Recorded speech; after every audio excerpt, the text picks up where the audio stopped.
जय हो बृहस्पति भगवान की जय, जय विष्णु भगवान की जय। अत श्री बृहस्पति व्रत कथा। भारत वर्ष में एक प्रतापी और दानी राजा राज करता था।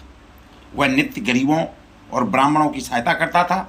यह बात उसकी रानी को अच्छी नहीं लगती थी। वह न ही गरीबों को दान देती, न ही भगवान की पूजन करती थी और राजा को भी दान देने से मना करती थी। एक दिन राजा शिकार खेलने वन को गए हुए थे तो रानी महल में अकेली थी। उसी समय बृहस्पति देव साधु का भेष में राजा के महल में भिक्षा के लिए गए और भिक्षा मांगी। रानी ने भिक्षा देने से इनकार किया और कहा, हे साधु महाराज, मैं दान पुण्य से तंग आ गई हूँ। मेरे पति सारा धन लुटाते रहते हैं।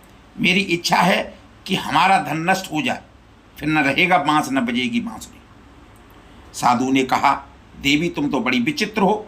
धन संतान तो सभी को चाहते हैं, पुत्र और लक्ष्मी तो पापी के घर भी होनी चाहिए। यदि तुम्हारे पास अधिक धन है तो भूखों को भोजन दो, प्यासों के लिए प्याऊल बनवाओ, मुसाफिरों के लिए धर्मशाला खुलवाओ, जो निर्धन है उनकी कुंवारी कन्याओं का विवाह करवाओ, उनका ऐसा और कई काम हैं जिनसे करने से तुम्हारा यश लोक परलोक में फैलेगा। परंतु रानी पर उपदेशों का कोई प्रभाव न पड़ा। वह बोली, महाराज आप मुझे कुछ न समझाएं।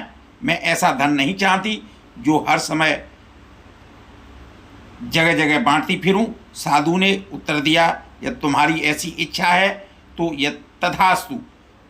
तुम ऐसा करना कि बृहस्पतिवार को घर लीपकर पीली मिट्टी से अपने सिर धोकर स्नान करना, भट्टी चढ़ाकर कपड़े धोना। ऐसा करने से आपका सारा धन नष्ट हो जाएगा। इतना कहकर वहाँ साधु महाराज वहाँ से आलोप हो गए। साधु के अनुसार कई बातों को पूरा करते हुए रानी को केवल 3 बृहस्पतिवार ही बीते थे कि उसकी समस्त धन संपत्ति नष्ट हो गई। भोजन के लिए राजा का परिवार तरसने लगा। तब एक दिन राजा ने रानी से कहा कि रानी तुम यहीं रहो, मैं दूसरे देश को जाता हूँ, क्योंकि यहाँ सब लोग मुझे जानते हैं, इसलिए मैं कोई छोटा कार्य नहीं कर सकता। एक बार जब रानी और दासी को 7 दिन तक बिना भोजन के रहना पड़ा तो रानी ने अपनी दासी से कहा, हे दासी, पास ही के नगर में मेरी बहन रहती है, वहाँ वह बड़ी धनवान है, तू उसके पास जा और कुछ ले आ ताकि थोड़ी गुजर बसर हो जाए। दासी रानी की बहन के यहाँ गई। उस दिन गुरुवार था और रानी की बहन उस समय बृहस्पतिवार की कथा सुन रही थी। दासी ने रानी की बहन को अपने रानी का संदेश दिया, लेकिन रानी की बड़ी बहन ने कोई उत्तर नहीं दिया। जब दासी को रानी की बहन से उत्तर नहीं मिला तो वह बहुत दुखी हुई और उसे क्रोध भी आया। दासी ने बाहर आकर रानी को सारी बातें बता दी। सुनकर रानी ने अपने भाग्य को कोसा। उधर रानी की बहन ने सोचा कि मेरी बहन की दासी आई थी, परंतु मैं उससे नहीं बोली, इससे वह बहुत दुखी हुई होगी। कथा सुनकर और पूजन समाप्त करके वह अपनी बहन के घर आई और कहने लगी, हे बहन, मैं बृहस्पतिवार का व्रत कर रही थी, तुम्हारी दासी मेरे घर आई थी, परंतु जब तक कथा होती है तब तक न तो उठते हैं और नहीं बोलते हैं, इसलिए मैं नहीं बोली। कहो दासी क्यों गई थी? रानी बोली, बहन तुमसे क्या छिपाऊं, हमारे घर में खाने तक को अनाज नहीं है। ऐसा कहते कहते रानी की आंखें भर आईं। उसने दासी समेत पिछले 7 दिनों से भूखे रहने तक की बात अपनी बहन को विस्तार पूर्वक सुना दी। रानी की बहन बोली, देखो बहन, भगवान बृहस्पति देव सबकी मनोकामना को पूर्ण करते हैं। देखो शायद घर में अनाज रखा हो। पहले तो रानी को विश्वास नहीं हुआ, पर बहन के आग्रह करने पर उसने अपनी दासी को अंदर भेजा तो उसे सचमुच अनाज से भरा एक घड़ा मिल गया। यह देखकर दासी को बड़ी हैरानी हुई। दासी रानी से कहने लगी, हे रानी, जब हमको भोजन नहीं मिलता तो हम व्रत ही तो करते हैं, इसलिए क्यों न इनसे व्रत और कथा विधि पूछ ली जाए ताकि हम भी व्रत कर सकें। तब रानी ने अपनी बहन से बृहस्पति व्रत के बारे में पूछा। उसकी बहन ने बताया, बृहस्पतिवार के व्रत में चने की दाल और मुनक्का से विष्णु भगवान को केले की जड़ में पूजन करें तथा दीपक जलाएं, व्रत कथा सुनें और पीला भोजन करें। इससे बृहस्पति देव प्रसन्न होते हैं। व्रत और पूजन विधि बताकर रानी की बहन अपने घर लौट गई। 7 दिन के बाद जब गुरुवार आया तो रानी और दासी ने व्रत रखा। गुड़साल में जाकर चना और गुड़ लेकर के आई। फिर उसने केले की जड़ तथा विष्णु भगवान का पूजन किया। अब पीला भोजन कहाँ से आए, इस बात को लेकर दोनों बहुत दुखी थे, लेकिन उन्होंने व्रत रखा था, इसलिए बृहस्पति देव उनसे प्रसन्न थे। इसलिए वे एक साधारण व्यक्ति का रूप धारण करके 2 थालों में सुंदर पीला भोजन दासी को दे गए। भोजन पाकर दासी प्रसन्न हुई और फिर रानी के साथ मिलकर भोजन ग्रहण किया। उसके बाद वे सभी बृहस्पतिवार को व्रत और पूजन करने लगीं। बृहस्पति भगवान की कृपा से उनके पास फिर से धन संपत्ति आ गई, परंतु रानी फिर से पहले की तरह आलस्य करने लगी। तब दासी बोली, देखो रानी, तुम पहले भी इस प्रकार आलस करती थी, तुम्हें धन रखने में कष्ट होता था, इस कारण सभी धन नष्ट हो गया, और अब जब भगवान बृहस्पति देव की कृपा से धन मिला है तो तुम फिर आलस्य करती हो। रानी को समझाते हुए दासी कहती है कि बड़ी मुसीबतों के बाद हमने ये धन पाया है, इसलिए हमें दान पुण्य करना चाहिए, भूखे मनुष्यों को भोजन कराना चाहिए और धन को शुभ कार्यों में खर्च करना चाहिए, जिससे तुम्हारे कुल का यश बढ़ेगा, स्वर्ग की प्राप्ति होगी और पितृ प्रसन्न होंगे। दासी की बात मानकर रानी अपना धन शुभ कार्यों में खर्च करने लगी, जिससे पूरे नगर में उसका यश फैलने लगा। एक दिन राजा दुखी होकर जंगल में एक पेड़ के नीचे आसन जमाकर बैठ गया। वह अपनी दशा को याद करते व्याकुल होने लगा। बृहस्पतिवार का दिन था। एकाएक उसने देखा कि एक निर्जन वन में एक साधु प्रकट हुए। वह साधु वेश में स्वयं बृहस्पति देवता थे। लकड़हारे के सामने आकर बोले, हे लकड़हारे, इस सुनसान जंगल में तू चिंता मग्न क्यों बैठा है? लकड़हारे ने दोनों हाथ जोड़कर प्रणाम किया और उत्तर दिया, महात्मा जी, आप सब कुछ जानते हैं, मैं क्या कहूँ? यह कहकर रोने लगा और साधु को अपने आत्मकथा सुनाई। महात्मा जी ने कहा, तुम्हारी स्त्री ने बृहस्पति के दिन बृहस्पति भगवान का निरादर किया है, जिसके कारण रुष्ट होकर उन्होंने तुम्हारी यह दशा कर दी है। अब तुम चिंता को दूर करके मेरे कहने पर चलो तो तुम्हारे सब कष्ट दूर हो जाएंगे और भगवान पहले से भी अधिक संपत्ति देंगे। तुम बृहस्पति के दिन कथा किया करो, 2 पैसे के चना मुनक्का लाकर उसका प्रसाद बनाओ और शुद्ध जल से लोटे में शक्कर मिलाकर अमृत तैयार करो। कथा के पश्चात अपने सारे परिवार और सुनने वाले प्रेमियों में अमृत व प्रसाद बांटकर आप भी ग्रहण करो। ऐसा करने से भगवान तुम्हारी सब मनोकामनाएं पूरी करेंगे। साधु कि ऐसे वचन सुनकर लकड़हारा बोला, हे प्रभु, मुझे लकड़ी बेचकर इतना पैसा नहीं मिलता जिससे भोजन के उपरांत कुछ बचा सकूं। मैंने रात्रि में अपनी स्त्री को व्याकुल देखा है, मेरे पास कुछ भी नहीं जिससे मैं उसकी खबर मंगा सकूं। साधु ने कहा, हे लकड़हारे, तुम किसी बात की चिंता मत करो। बृहस्पति के दिन तुम रोजाना की तरह लकड़ियां लेकर शहर को जाओ, तुमको रोज से 2 गुना धन प्राप्त होगा, जिससे तुम भली भांत भोजन कर पाओगे और बृहस्पति देव की पूजा का सामान भी आ जाएगा। इतना कहकर साधु अंतर्ध्यान हो गए। धीरे धीरे समय व्यतीत होने लगा। फिर वही बृहस्पतिवार का दिन आया। लकड़हारा जंगल से लकड़ी काटकर किसी शहर में बेचने गया।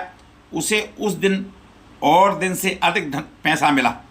राजा ने चना गुड़ आदि लाकर गुरुवार का व्रत किया। उस दिन से उसके सभी क्लेश दूर हुए। परंतु जब दोबारा गुरुवार का दिन आया तो बृहस्पतिवार का व्रत करना भूल गया। इस कारण बृहस्पति भगवान नाराज हो गए।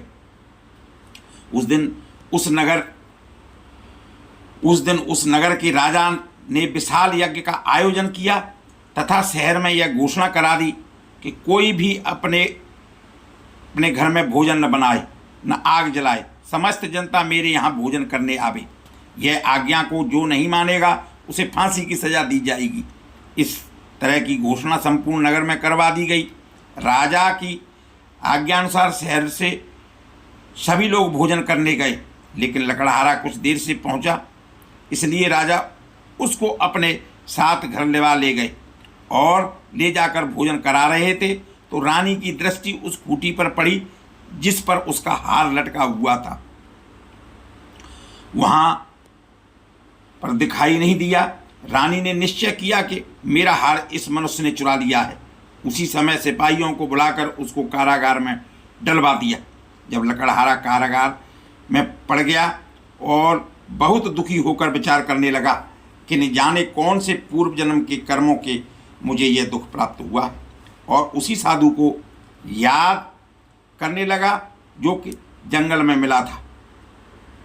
उसी समय तत्काल बृहस्पति देव साधु के रूप में प्रकट हुए और उसकी दशा को देखकर कहने लगे, अरे मूर्ख, तूने बृहस्पति देव की कथा नहीं कही, इस कारण तो ये दुख प्राप्त हुआ है।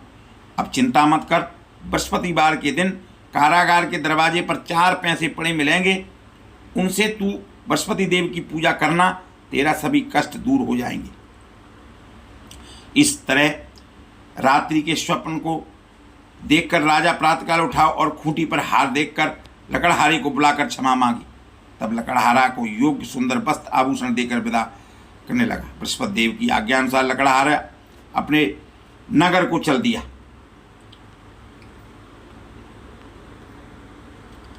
उसी समय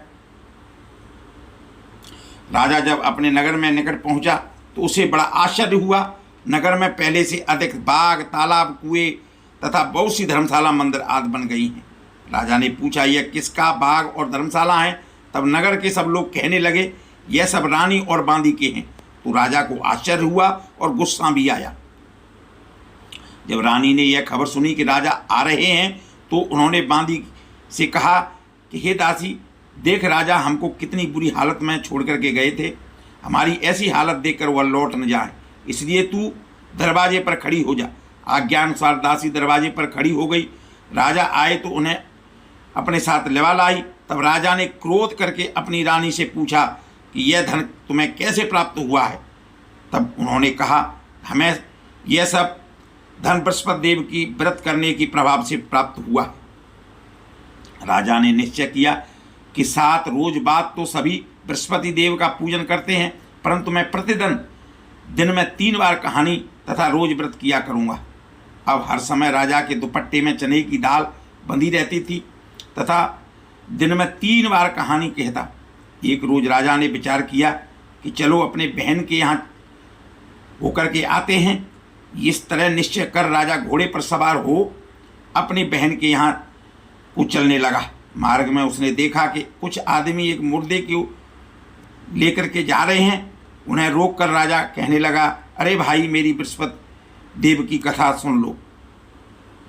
वो बोले, हमारा तो आदमी मर गया है, इसको अपनी कथा की पड़ी है।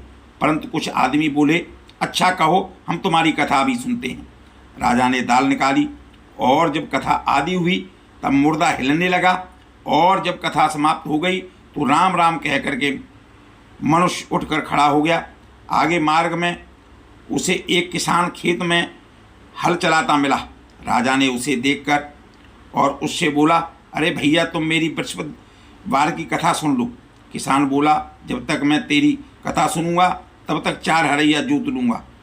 जा अपनी कथा किसी और को सुनाना। इस तरह राजा आगे चलने लगा।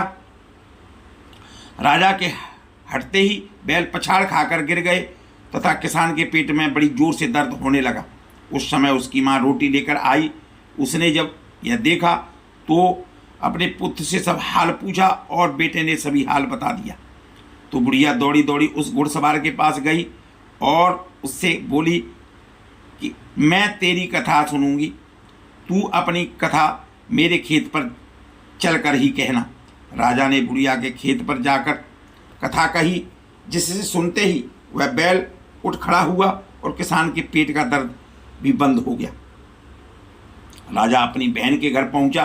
बहन ने भाई की खूब मेहमानी की। दूसरे रोज प्रातः काल राजा जगा तो उसने कहने लगा कि सब लोग भोजन कर रहे हैं। राजा ने अपनी बहन से कहा, ऐसा कोई मनुष्य है जिसने भोजन नहीं किया हो? मेरी बृहस्पति वार की कथा सुन ले। बहन बोली, हे भैया, यह देश ऐसा ही है कि पहले सब लोग यहाँ भोजन करते हैं, बाद में अन्य काम करते हैं। अगर कोई पड़ोस में हो तो मैं देख के आऊँ। यह कहकर देखने चली गई तो परंतु उसे कोई ऐसा व्यक्ति नहीं मिला जिसने भोजन किया हो। अतः वह कुमार के घर गई जिसका लड़का बीमार था। उसे मालूम हुआ कि उसने यहाँ 3 रोज से किसी ने भोजन नहीं किया है। रानी ने अपने भाई की कथा सुनने के लिए कुमार से कहा। वह तैयार हो गया। राजा ने जाकर बृहस्पति वार की कथा कही, जिसको सुनकर उसका लड़का ठीक हो गया। अब तो राजा की प्रशंसा होने लगी। एक रोज राजा ने अपनी बहन से कहा कि बहन, हम अपने घर जाएंगे, तुम भी तैयार हो जाओ। राजा की बहन ने अपनी सास से कहा। सास ने कहा, हाँ चली जा, परंतु अपने लड़के को मत लेके जाना, क्योंकि तेरे भाई के कोई संतान नहीं है। बहन ने अपने भैया से कहा, हे भैया, मैं तो चलूंगी पर कोई बालक नहीं जाएगा। राजा बोला, जब कोई बालक नहीं जाएगा तब तुम भी क्या करोगी। बड़े दुखी मन से राजा अपने नगर को लौट आया। राजा ने अपनी रानी से कहा, हम निर्वंशी हैं, हमारा मुख देखने का धर्म नहीं है और कुछ भोजन आदि नहीं किया। रानी बोली, हे प्रभु, बृहस्पति देव ने हमें सब कुछ दिया है, वह हमें औलाद अवश्य देंगे। उसी रात को बृहस्पति देव ने राजा के स्वप्न में कहा, हे राजा, उठ, सभी सोच त्याग दे, तेरी रानी गर्भ से है। राजा की यह बात सुनकर बड़ी खुशी हुई। 9वें महीने में उसके गर्भ से एक सुंदर पुत्र पैदा हुआ। तब राजा बोला, हे रानी, स्त्री बिना भोजन के रह सकती है पर बिना कहे नहीं रह सकती। जब मेरी बहन आए तुम उससे कुछ भी नहीं कहना। रानी ने सुनकर हाँ कर दिया। जब राजा की बहन ने यह शुभ समाचार सुना तो वह बहुत खुश हुई और बधाई लेकर अपने भाई के यहाँ आई। तभी राजा ने कहा, घोड़ा चढ़कर तो नहीं आई, गधा चढ़ करके आई। राजा की बहन बोली, भाभी, मैं यह इस प्रकार नहीं कहती तो तुम्हें औलाद कैसे मिलती। बृहस्पति देव ऐसे ही हैं, जैसी जिसकी मन को में कामना है सभी को पूर्ण करते हैं। जो सद्भावना पूर्वक बृहस्पतिवार का व्रत करता है एवं कथा पढ़ता है अथवा सुनता है, दूसरों को सुनाता है, बृहस्पति देव उसकी सभी मनोकामनाएं पूर्ण करते हैं। बोलो बृहस्पति देव की जय। बृहस्पतिवार की आरती। ओम जय बृहस्पति देवा, स्वामी जय बृहस्पति देवा। छिन छिन भोग लगाऊं, कदली भल मेवा। ओम जय बृहस्पति देवा, तुम पूर्ण परमात्मा, तुम अंतर्यामी। स्वामी तुम अंतर्यामी, जगत पिता जगदीश्वर, तुम सबके स्वामी।